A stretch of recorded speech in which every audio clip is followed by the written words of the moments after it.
Hey les Comicsvores! Avec l'arrivée du prochain film Avengers Doomsday, beaucoup l'ont remarqué dans les bandes annonces que Steve Rogers est devenu papa.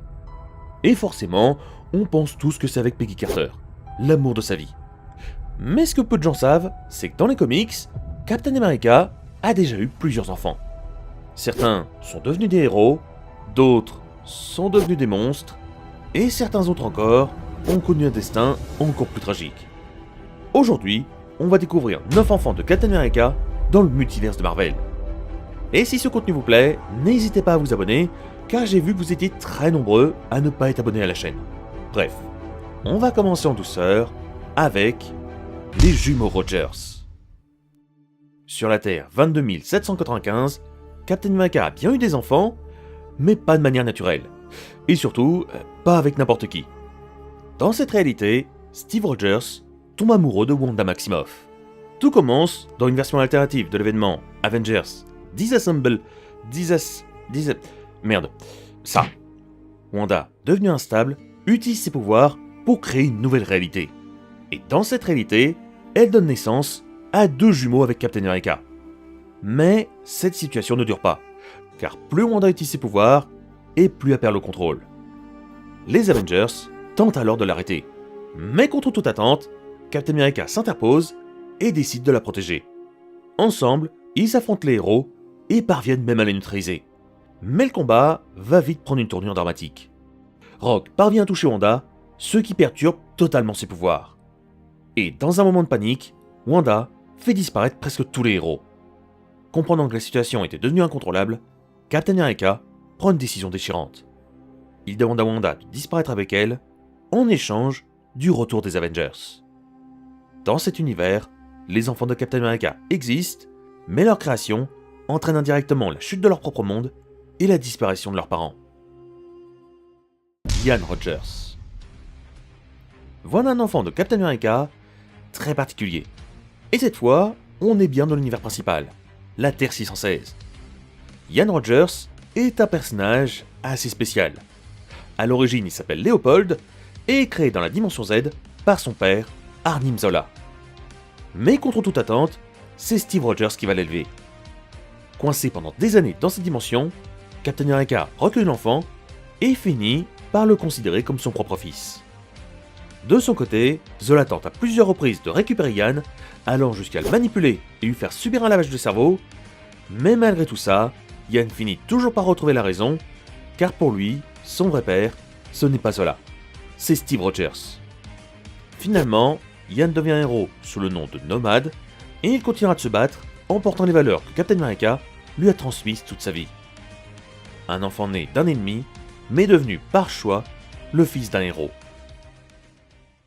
Sharon Rogers.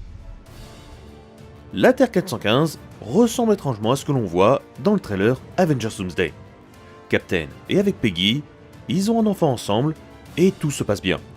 Sharon grandit, rejoint le Shield et finit même par reprendre le flambeau de son père. Elle devient à son tour Captain America. Pour l'aider, Tony Stark lui offre un nouvel équipement, un bouclier modernisé, une lance à canon plasma et une armure inspirée directement de celle de Steve Rogers. Mais ce qui rend ce personnage encore plus particulier, c'est son origine. Sharon Rogers a d'abord été créée pour le jeu Marvel Future Fight, avant de devenir tellement populaire qu'elle a eu le droit finalement à sa propre histoire dans un comics. Un cas extrêmement rare chez Marvel. Et au final, elle incarne parfaitement l'héritage de Captain America. Le courage et la bravoure de son père, et la détermination et la sagesse de sa mère. Sarah Rogers. Sur la Terre 9811, l'histoire de Captain America prend une tournure totalement différente. Dans cette réalité, les héros et les vilains sont restés bloqués dans le Battleworld, après les événements de Secret Wars. Et c'est là que tout change. Steve Rogers tombe amoureux de Rogue. Mais attention, pas n'importe quelle version de Rogue.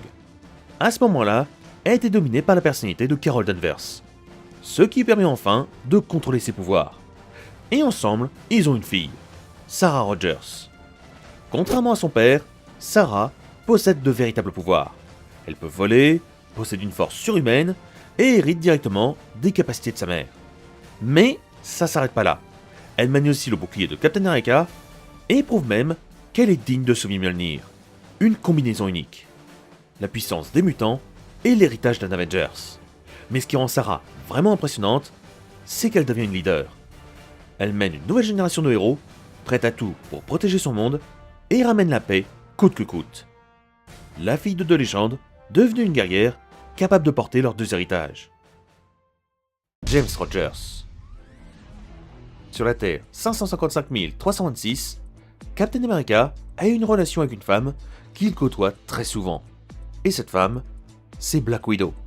De leur relation naît un fils, James Rogers. Mais dans ce monde, tout a déjà basculé. Les Avengers ont été vaincus et presque tous éliminés par Ultron. La Terre est sous le contrôle d'une intelligence artificielle devenue incontrôlable. Et face à cette menace, une nouvelle génération de héros doit se lever. Les enfants des Avengers. Parmi eux, James Rogers, encore jeune, mais déjà prêt à se battre. Guidé par Tony Stark, devenu leur mentor, et épaulé par Vision, il va peu à peu s'imposer comme un leader. Pas parce qu'il est plus fort, mais parce qu'il porte en lui l'héritage de Captain America, qui sont le courage, le sens du sacrifice et la volonté de protéger les autres. Mais dans cet univers, Steve Rogers et Natasha ne verront jamais leur fils grandir. Ils ne sauront jamais quel héros il est devenu.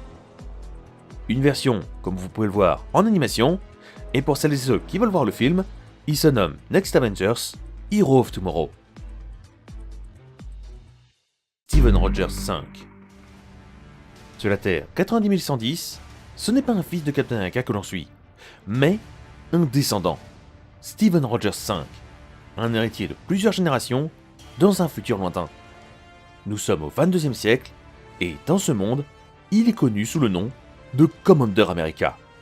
Il dirige une équipe appelée les Cosmic Avengers, chargée de protéger la Terre face aux menaces venues de l'espace. Dans cette réalité, l'humanité a évolué. Grâce aux avancées technologiques de Vision, la faim et la misère ont presque disparu. Et la planète semble avoir trouvé un équilibre. Mais cette prospérité ne passe pas inaperçue. Les empires Kree et Skrull voient cette évolution comme une menace, une provocation. Et rapidement, la guerre éclate. Les Cosmic Avengers entrent en conflit avec les Skrulls, et le combat est loin d'être sans conséquences. Le Iron Man de cette époque tombera au combat.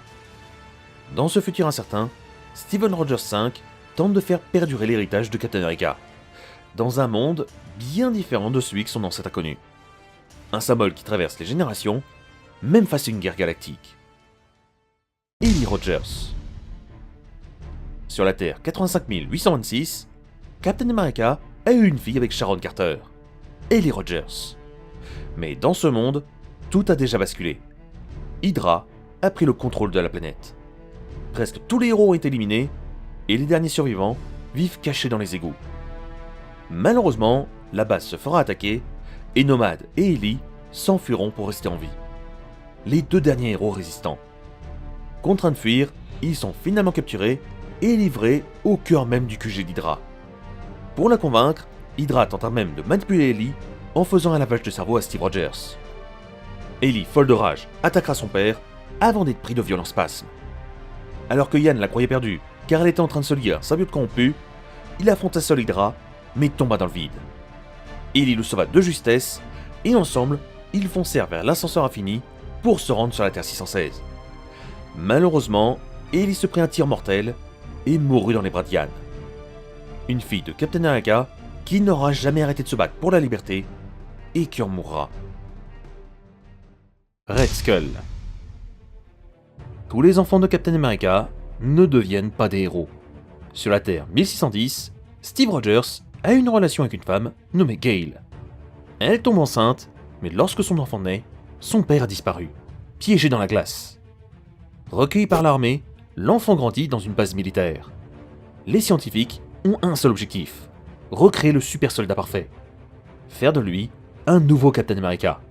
Mais rien ne se passe comme prévu. Isolé, conditionné et manipulé, l'enfant développe une haine profonde, masquée par une fausse gentillesse. À seulement 17 ans, il se rebelle et, dans un accès de violence extrême, il massacre tous ceux qui l'ont élevé et tous les membres de la base, sans aucune pitié. Pour marquer sa renaissance, il décide de se marquer à tout jamais.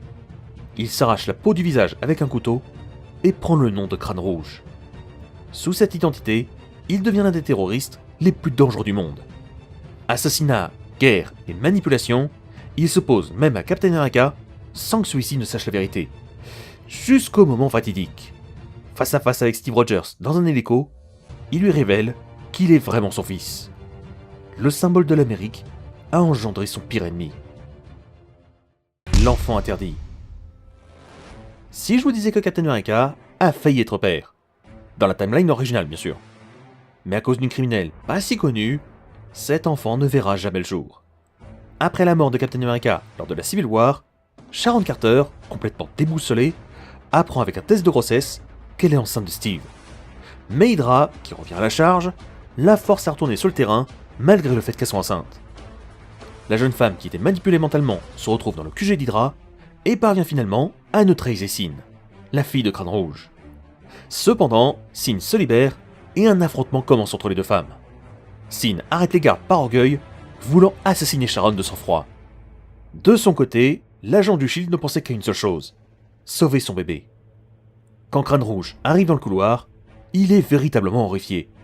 Sharon Carter, allongée sur le sol, le couteau planté dans le ventre. Lui qui pensait pouvoir utiliser cet enfant comme un soldat, voit ses rêves partir en poussière à cause de sa fille, ce qui le pousse dans une rage folle. Malgré les soins apportés, Sharon perdra son enfant. Un enfant désiré, aussi bien par les héros que par les criminels, mais qui ne verra jamais le jour. Finalement, Captain America n'a presque jamais eu d'enfant dans son histoire principale.